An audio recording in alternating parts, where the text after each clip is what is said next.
केसी वेणुगोपाल जी, देवेंद्र यादव जी, हरीश चौधरी जी, राजेंद्र कौर भट्टल जी, नरेश दुग्गल जी, हरविंदर सिंह जी, लाल सिंह जी, रणदीप सिंह जी, ब्रह्म मोहिंद्रा जी, साधो सिंह जी, मदन लाल जी, हरदयाल सिंह जी, जगतार सिंह जी, राजेंद्र सिंह जी, हमारे कैंडिडेट धर्मवीर गांधी जी,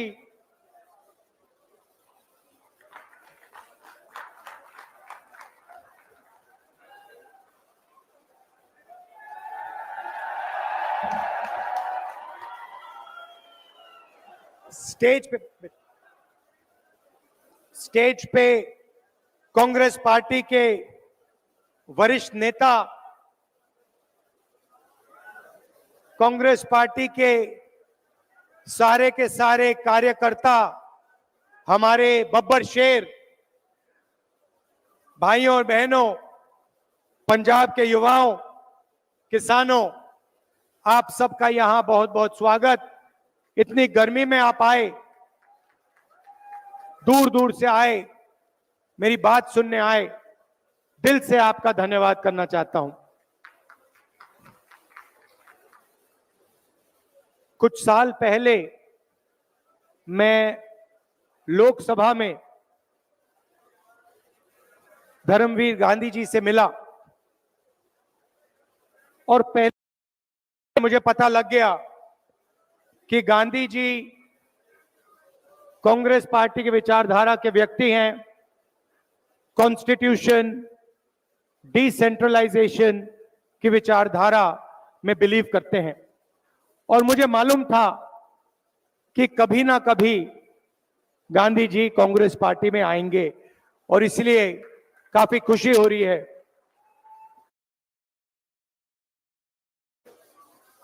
किसी के पास बैनर है, उस पे लिखा है नफरत के बाजार में मोहब्बत की दुकान। 4000 किलोमीटर चला भारत जोड़ो यात्रा में, कन्याकुमारी से कश्मीर तक, पंजाब से निकला और भारत जोड़ो यात्रा का लक्ष्य नफरत के बाजार में मोहब्बत की दुकान खोलने का था। मगर मैं ये काम 5-10 साल से कर रहा हूं। आपके जो कैंडिडेट हैं, ये काम हर रोज सुबह 50 साल से ये कर रहे हैं। हर रोज गांधी जी ओपीडी चलाते हैं, गरीब पेशेंट्स की मदद करते हैं और 50 साल से ये गरीबों की मदद कर रहे हैं। मोहब्बत की दुकान खोल रखी है इन्होंने और रोज सुबह उसको ये चलाते हैं। तो एक अलग तरीके के राजनेता हैं, विचारधारा पे चलते हैं, क्लैरिटी है, ऑनेस्ट हैं। तो मैं चाहता हूं कि इनको यहां आप भारी बहुमत से इनको यहां जिताइए। भाइयों और बहनों, लड़ाई संविधान की है। एक तरफ कांग्रेस पार्टी, इंडिया अलायंस जो संविधान की रक्षा कर रहा है और दूसरी तरफ बीजेपी और आरएसएस जो संविधान को बदलना चाहते हैं, रद्द करना चाहते हैं, खत्म करना चाहते हैं। मैंने अपने भाषण में कहा था, हिंदुस्तान यूनियन ऑफ स्टेट्स है।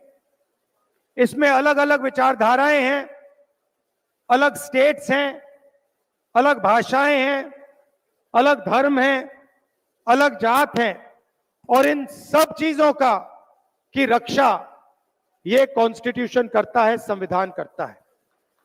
अगर पंजाब एक स्टेट है, अगर पंजाब को इज्जत मिलती है, यहां पे अलग अलग धर्म के लोग रहते हैं, अगर उनको इज्जत मिलती है, अगर दलितों को, पिछड़ों को, गरीबों को इज्जत मिलती है, अधिकार मिलते हैं, तो अंबेडकर जी का जो संविधान है, गांधी जी का जो संविधान है, उनको ये अधिकार देता है। और बीजेपी चाहती है कि जो यहां पहले होता था, राजाओं के टाइम, उससे पहले जो होता था, वो एक बार फिर हो। एक व्यक्ति पूरे देश को चलाए, एक भाषा हो, एक हिस्ट्री हो, एक कल्चर हो, एक धर्म हो, मगर हिंदुस्तान अलग अलग धर्मों का, अलग जातों का, अलग भाषाओं का देश है। और इसीलिए हम सबको कॉन्स्टिट्यूशन की, संविधान की रक्षा करनी है। भाइयों और बहनों, संविधान ने आपको हरी क्रांति दी, सफेद क्रांति दी, पब्लिक सेक्टर दिया, रिजर्वेशन दिया, सारा का सारा जो भी हिंदुस्तान के गरीब लोगों को मिला है वो इस संविधान ने दिया है। और मैं बीजेपी के लोगों से कहना चाहता हूं, नरेंद्र मोदी जी से कहना चाहता हूं कि देखिए, आपको जितने बयान देने हैं आप दीजिए। आपके नेता पब्लिक में कहते हैं कि हम कॉन्स्टिट्यूशन को फाड़ देंगे, बदल देंगे, मगर मैं आपको मैसेज देना चाहता हूं, इस संविधान को दुनिया में कोई शक्ति नहीं खत्म कर सकती है, क्योंकि ये संविधान हिंदुस्तान का संविधान है। ये हिंदुस्तान के लोगों की ये हिंदुस्तान के लोगों का इंस्पिरेशन है। तो आपको जो बोलना है बोलिए, मगर आप इस काम को पूरा नहीं कर पाओगे, क्योंकि हम सारे एक साथ मिलकर आपके खिलाफ खड़े हैं। आपको हम ये काम नहीं करने देंगे।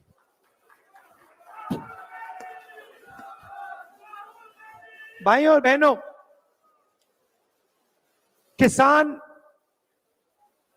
पंजाब की रीढ़ की हड्डी है, हिंदुस्तान की रीढ़ की हड्डी है। और किसान 24 घंटा देश को भोजन देने में अपना खून, पसीना, मेहनत हर रोज डालता है। नरेंद्र मोदी जी ने पिछले 10 साल किसानों के लिए कुछ नहीं किया। अरबपतियों का कर्जा माफ किया, अरबपतियों को सब फैसिलिटी दी, मगर किसानों को उन्होंने 3 काले कानून दिए। जब किसान सड़क पे उतरे, पंजाब के, हरियाणा के, राजस्थान के, महाराष्ट्र के किसान जब सड़क पे उतरे, नरेंद्र मोदी जी ने उन्हें आतंकवादी कहा। 700 किसान शहीद हुए, आज तक उनको शहीद का दर्जा नहीं दिया।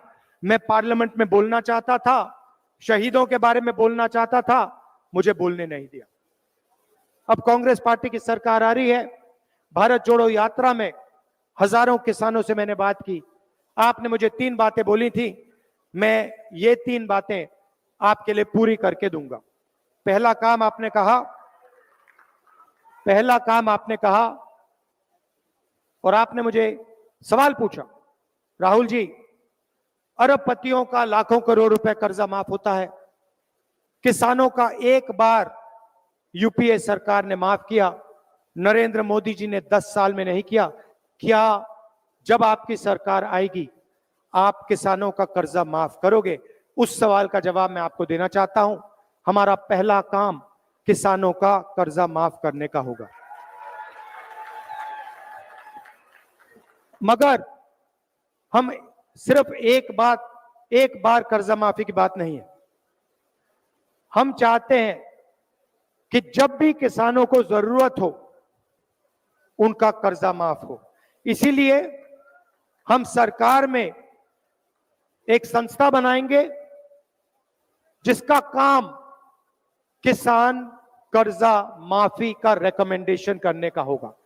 जब भी यह संस्था सरकार को कहेगी कि हिंदुस्तान के किसानों को कर्जा माफी की जरूरत है, हम किसानों का कर्जा माफ आपके लिए करके दे देंगे। 2 बार, 3 बार, 4 बार, जितनी भी बार आपको जरूरत होगी हम आपका कर्जा माफ करके आपको देंगे। दूसरा काम, आपने कहा था कि हर प्रोडक्ट के लिए लोगों को सही दाम मिलता है। टूथपेस्ट के लिए, शर्ट के लिए, पैंट के लिए, घड़ी के लिए मार्केट में दाम लिखा होता है, मगर जब किसान अपना अनाज, धान, शुगरकेन, आलू बेचता है तो उसे कभी भी सही रेट नहीं। एक्सपोर्ट इंपोर्ट पॉलिसी को बदल दिया जाता है, खेल खेले जाते हैं और किसान को कभी भी सही दाम नहीं मिलता। इसीलिए हमारा दूसरा काम किसानों के लिए कानूनी मिनिमम सपोर्ट प्राइस हम आपको और हिंदुस्तान के किसानों को देने जा रहे हैं। कम से कम दाम की गारंटी आपको हिंदुस्तान की सरकार देगी। नरेंद्र मोदी जी ने साफ कहा कि वो ये काम नहीं करने जा रहे हैं। मैं आपको इस स्टेज से गारंटी दे रहा हूं कि किसानों का कर्जा माफ होगा और किसानों को मिनिमम सपोर्ट प्राइस कानून से दिलवाई जाएगी। आखिरी काम किसानों के लिए, आपने कहा कि बीमा योजना का फायदा 16 कंपनियों को होता है, नुकसान होता है, तूफान आती है, आंधी आती है, हमें पैसा नहीं मिलता। महीनों हम फोन लगाते रहते हैं, ईमेल करते रहते हैं, कंपनी हमारा बीमा का पैसा नहीं देती। इसीलिए हम बीमा योजना को बदलेंगे, किसान फ्रेंडली बीमा योजना बनेगी, कॉर्पोरेट फ्रेंडली नहीं, किसान फ्रेंडली होगी। और हम कानून बनाएंगे 30 दिन के अंदर आपका बीमा का पैसा आपके खाते में आपको मिलेगा। सबसे क्रांतिकारी काम भाइयों और बहनों, नरेंद्र मोदी जी ने 22 अरबपति बनाए। अदानी जी को एयरपोर्ट्स दिए, पोर्ट्स दिए, डिफेंस इंडस्ट्री दी, सोलर पावर दिया, विंड पावर दिया, पावर प्लांट्स दिए, खदान दिए, सारा का सारा एक व्यक्ति को पकड़ा दिया। पूरा हिंदुस्तान जानता है कि अमित शाह, नरेंद्र मोदी जी और अदानी जी एक दूसरे के मित्र हैं। अदानी जी की शेयर प्राइस देखिए, पता लग जाएगा। जिस दिन नरेंद्र मोदी प्रधानमंत्री बने उस दिन के बाद अदानी जी की शेयर प्राइस बढ़ती जा रही है, बढ़ती जा रही है, बढ़ती जा रही है। अब उन्होंने 22 अरबपति बनाए, हम करोड़ों लाखपति बनाने जा रहे हैं। भाइयों और बहनों, हिंदुस्तान के सबसे गरीब लोगों की लिस्ट बनेगी। पंजाब के सबसे गरीब परिवार, बाकी प्रदेशों के सबसे गरीब परिवारों की लिस्ट बनेगी। हर परिवार में से एक महिला का नाम चुना जाएगा और 5 जुलाई को करोड़ों महिलाओं के बैंक अकाउंट में इंडिया की सरकार, कांग्रेस पार्टी की सरकार महीने का 8,500 रुपए खटाखट अंदर डाल। प्रेस वाले कहेंगे कि देखो सरकार गरीबों की आदत बिगाड़ रही है, और मैं प्रेस वाले से कहूंगा कि आपने ये बात ज्यादा बोली तो 1 लाख रुपए नहीं, हम 2 लाख रुपए देना शुरू कर देंगे। भाइयों और बहनों, ये हमारे नहीं है, ये किसानों के नहीं है। मैंने इनको मित्र कहा, मगर ये अदानी जी के मित्र हैं, 24 घंटा उनका काम करते हैं, नरेंद्र मोदी जी का चेहरा दिखाते हैं। तो हर महिला, गरीब महिला के बैंक अकाउंट में 8,500 रुपए खटाखट साल का 1 लाख रुपया करोड़ों महिलाओं के बैंक अकाउंट में डालेंगे। आशा और आंगनवाड़ी में जो महिलाएं काम करती हैं उनकी आमदनी दुगनी होगी। और मनरेगा में आज 250 रुपए मिलते हैं, हमारी सरकार मनरेगा के मजदूरों को 400 रुपए देगी। युवाओं को कहना चाहता हूं, नरेंद्र मोदी जी ने आपको अग्निवीर योजना दी। नरेंद्र मोदी की सोच है कि 2 तरीके के शहीद होने चाहिए। एक अमीर घर का बेटा जिसे सारी की सारी फैसिलिटीज मिले, पेंशन मिले, कॉम्पनसेशन मिले, शहीद का दर्जा मिले, कैंटीन मिले। और दूसरा गरीब घर का बेटा जिसे 6 महीने की ट्रेनिंग दी जाए, कॉम्पनसेशन ना मिले, पेंशन ना मिले, शहीद का दर्जा ना मिले, कैंटीन ना मिले। ये भाइयों और बहनों हिंदुस्तान की सेना पर अपमान है। हिंदुस्तान के जवानों को नरेंद्र मोदी ने मजदूर बना दिया है। जैसे ही हमारी सरकार आएगी, हम अग्निवीर योजना को रद्द कर देंगे, कूड़ेदान में फाड़ के फेंक देंगे। हमें 2 शहीद नहीं चाहिए, 1 शहीद चाहिए। सबको पेंशन मिलनी चाहिए, सबकी मदद होनी चाहिए, सबके परिवारों की रक्षा मिलनी चाहिए और सबको शहीद का दर्जा मिलना चाहिए। इसीलिए अग्निवीर योजना को हम रद्द कर रहे हैं। यह प्रधानमंत्री की योजना है, सेना इस योजना को नहीं चाहती है, इसको हम कैंसिल कर रहे हैं। 30 लाख सरकारी नौकरियां नरेंद्र मोदी ने नहीं भरी हैं। हम हिंदुस्तान के युवाओं के लिए 30 लाख सरकारी नौकरी भरेंगे और उनको हम आपके हवाले कर देंगे। और आखिरी और शायद सबसे ऐतिहासिक काम, हमारा नया स्कीम है, क्रांतिकारी स्कीम है, पहली नौकरी पक्की। इस स्कीम के माध्यम से हिंदुस्तान के बेरोजगार ग्रेजुएट्स को 1 साल की नौकरी मिलेगी, बेहतरीन ट्रेनिंग मिलेगी। पब्लिक सेक्टर में HAL, BHEL ऐसी कंपनीज में, प्राइवेट सेक्टर में, सरकारी अस्पतालों में, सरकारी कॉलेजेस यूनिवर्सिटीज में, सरकारी ऑफिसेज में 1 साल की नौकरी मिलेगी। 8,500 रुपए महीने का खटाखट करोड़ों बेरोजगार युवाओं के बैंक के अंदर जाएगा। 1 साल की नौकरी होगी। 1 साल में आपको हिंदुस्तान की सरकार 1 लाख रुपए देने का काम करेगी। भाई और बहनों, मैं गांधी जी से बात कर रहा था, आज हमने लंच खाया और उनसे मैं कह रहा था कि देखिए, मोदी जी ने अरबपतियों के जेब में पैसा डाला, अरबपतियों ने यह पैसा अमेरिका में इन्वेस्ट किया, बड़ी बड़ी इमारतें खरीदी, घर खरीदे, मैंशंस खरीदे। इन्होंने ये पैसा लंदन में, अमेरिका में, जापान में, दुबई में खर्च किया। अब हम चाहते हैं कि करोड़ों महिलाओं के बैंक अकाउंट में, करोड़ों युवाओं के बैंक अकाउंट में, किसानों के बैंक अकाउंट में पैसा डालेंगे। ये पैसा आप हिंदुस्तान में खर्च करोगे, भारत में खर्च करोगे, गांव में खर्च करोगे, शहरों में खर्च करोगे। क्या करोगे आप माल खरीदोगे, मोबाइल फोन खरीदोगे, scooter, motorcycle, shirt, pant, toothbrush, toothpaste, ये चीजें आप खरीदोगे। जैसे ही आप चीजें खरीदोगे, वैसे ही इन चीजों का डिमांड बढ़ेगा और हिंदुस्तान की फैक्ट्रियां चालू हो जाएंगी। जो फैक्ट्रियां आज बंद पड़ी हैं, नरेंद्र मोदी जी ने नोटबंदी से, GST से ये जो फैक्ट्रियां बंद की हैं, ये फैक्ट्रियां चालू हो जाएंगी और हिंदुस्तान के युवाओं को एक बार फिर रोजगार मिलना शुरू हो जाएगा। हम चेन बना रहे हैं। पहले आपके जेब में पैसा डालेंगे, आप माल खरीदोगे, फैक्ट्रियां माल बनाएंगी, फैक्ट्रियों में आपको रोजगार मिलेगा। आपके जेब में और पैसा आएगा, आप और माल खरीदोगे, फैक्ट्रियां और तेजी से चलेंगी। हम इकोनॉमी को जंप स्टार्ट करने की कोशिश कर रहे हैं। नोटबंदी ने और गलत GST ने इकोनॉमी को ठप कर दिया, सुला दिया है।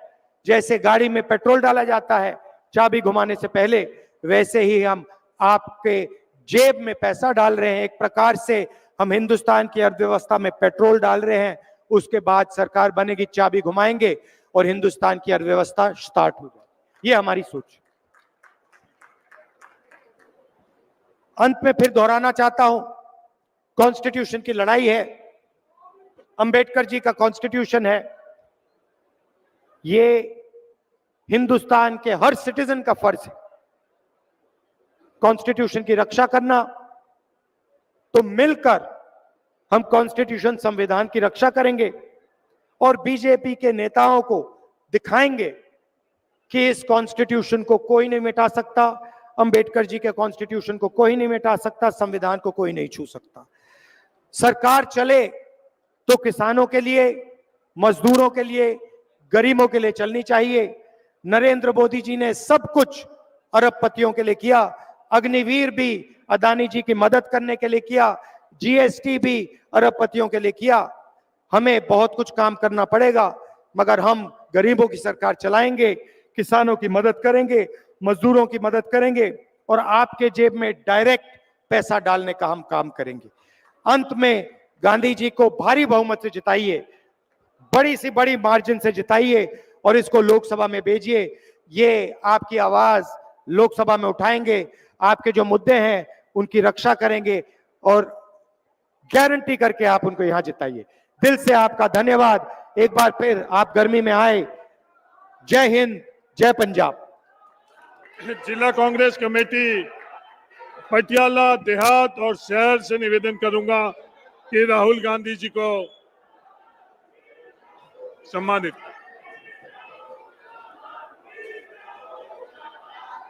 धन्यवाद। जय हिंद।